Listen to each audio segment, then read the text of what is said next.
संविधानों के आईने में भारत के संविधान का निर्माण करेंगे, ताकि वे जो देश मुश्किलात का सामना कर रहे हैं वो भारत की भावी पीढ़ियां उन मुश्किलात का सामना न करें।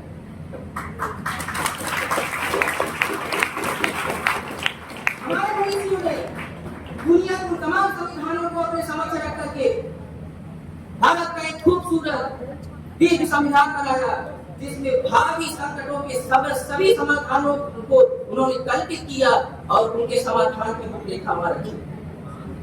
मैंने इसलिए भी आपको कहा कोडिफाइड कॉन्स्टिट्यूशन है और इतना लंबा सारा मसला है। आप देखिए, उत्तर कोरिया के पास भी संविधान है, चाइना के पास भी संविधान है, इजराइल के पास भी संविधान है, ईरान के पास भी संविधान है। ईरान में आज भी महिलाएं इस बात के लिए मारी जा रही है, तो कर नहीं, हम बुर्का नहीं पहने, हमको बुर्का हटाने की आजादी दो। आज भी दुनिया के तमाम देश हैं जहां लोग बेसिक जो ह्यूमन राइट्स हैं उनके लिए तड़प रहे हैं, क्यों नहीं मिल जाए। आज आप कहते हैं कि बाबा साहब ने एक प्रश्न किया, इस प्रश्न का जवाब दिया, खड़ा तो दे सकता हूं, उसमें रखे पानी को छू नहीं सकता। ये हालात आज भी दुनिया के तमाम देशों में विद्यमान है। बाबा साहब भीमराव अम्बेडकर ने अपनी कलम से जो आजादियां आपको आयत कर दी, उन आजादियों के लिए दुनिया में लंबरदार बना घूमता है जो अमेरिका, वो अपने नागरिकों को नहीं दे पाया। 1920 में दिया उसे महिलाओं को मताधिकार का अधिकार। 1776 में जो अमेरिका आजाद हुआ, 1920 में उसने अपने महिलाओं को मताधिकार का अधिकार दिया। बाबा साहब भीमराव अम्बेडकर ने संविधान को पारित होने से पहले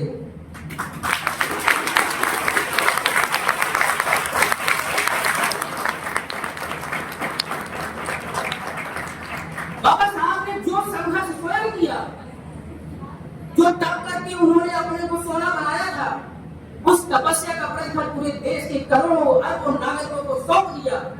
लोग आजाद रहो और जिंदगियों को खुशहाली से जी लो। ये जो खुशहाली, ये जो अमन, ये चैन, ये सब कुछ दिया बाबा साहब की देन। और इसके लिए हमें अपने इतिहास को भी देखना होगा। ऐसा नहीं भारत का इतिहास 5 साल है, सती प्रथा इसी देश में होती थी। पति 5 लड़कियों के साथ शादी करता था। दूसरा पति जो है कि कम से लड़कियों से शादी करता था, आज मर जाएगा, कल उस कम से लड़की को चिता पर जला दिया, उसकी तो मौत हो जाएगी पहले, और उसकी विधवा होना तो उसका तय है। ये तमाम हालात हुआ करते थे। उन तमाम दुश्वारियों से आजादी संविधान ने एक झटके में दे दी। किसी को संघर्ष नहीं करना पड़ा, इसलिए संविधान हमारा स्वाभिमान है।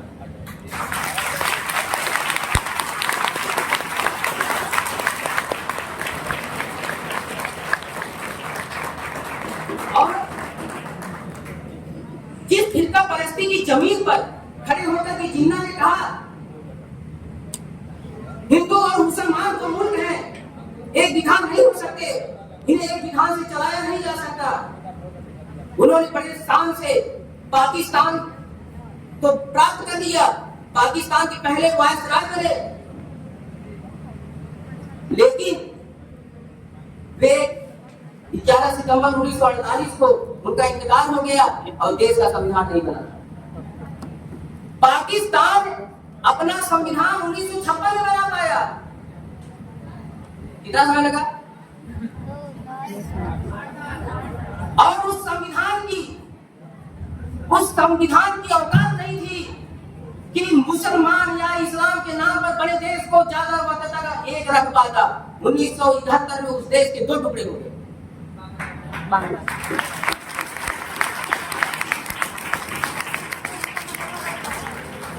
लोग कहते हैं संविधान होता क्या है, तो संविधान ये होता है आपके देश की यद्यपि 5 अक्टूबर को उनके 5 सदस्यों ने जो है कि उसमें प्रतिभाग किया, संविधान सभा का विरोध करना और छोड़ दिए, कुछ बातों के चलते फिर भी न जिन्ना साहब कभी संविधान सभा में शामिल हुए, न जो है उस समय की मंत्रिमंडल में शामिल हुए, और देश जो है कि अगले को हम देखते हैं कि बढ़ जाता है। बढ़ने के बाद जो स्थितियां हुई, अब देखिए सन 47 में 3 जून को जब माउंटबेटन जो उस समय के वायसराय हैं, जब उनको ये जिम्मेदारी मिलती है कि भारत की आजादी के सिलसिले को वो अंतिम पायदान पर पहुंचाए, तो कहते हैं कि भारत में ब्रिटिश प्राण में जितने हैं वो तो ब्रिटिश भारत हो गया। उसके बाद 565 की यादें जो है वो चाहे भारत में जाए चाहे पाकिस्तान में, उनको आजादी। ये जो बल्कनाइजेशन प्लान माउंटबेटन का आया, यानी टुकड़े टुकड़े प्लान, उसने संविधान सभा की पूरी आख्या और व्याख्या को ध्वस्त करने वाली चुनौती थी। उस चुनौती को संभाला सरदार पटेल जी ने, बीबी मेनन जी ने और हमारे संविधान सभा के मनीषियों ने। अब आप सोचें, 1946 से संविधान सभा गठित है और 26 नवंबर 1949 को पूर्ण हो रही है। ये लंबा वक्त है और इस लंबे वक्त में, इस लंबे दौर में देश बढ़ रहा है। देश बढ़ रहा है और देश को जोड़ने का भी काम चल रहा है। सन 47 में जब भारत और पाकिस्तान की सीमा रेखा खींची जा रही थी, इधर पंजाब में उधर बंगाल में, तो एक बहुत अचंभे की बात आपको बताऊंगा। ये पूरी दुनिया के इतिहास में पहली सीमा रेखा का निर्धारण था, जिसकी सीमा रेखा का निर्धारण इस बात पर हो रहा था कि दंगे कहां कितने हो रहे, कहां पर कितनी लाशें पिछड़े हुए, लाखों के आंकड़े तय करेंगे कि सीमा रेखा कहां से गुजरेगी। सीमाएं कभी पर्वत ने बनाई, कभी पहाड़ ने बनाई, कभी जो है कि नदियों ने बनाई, कभी जंगलों ने बनाई, लेकिन हिंदुस्तान का जब विभाजन हुआ तो उसकी सीमाएं दंगों ने बनाई।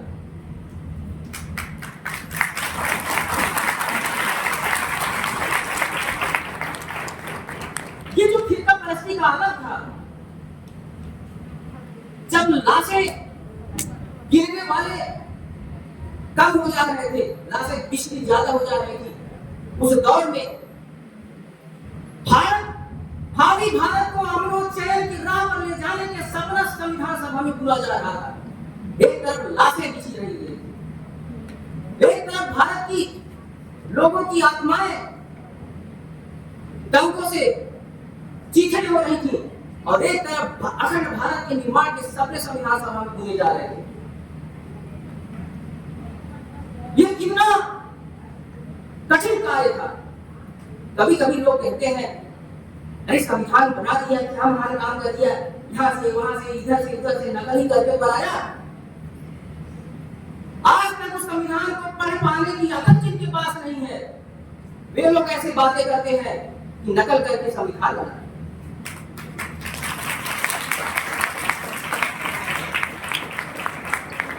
एक आर्टिकल का आपको बताना मुश्किल है और कहते हैं नकल करके संविधान बना दिया। नकल हुई, 60 देशों के संविधान की नकल हुई है।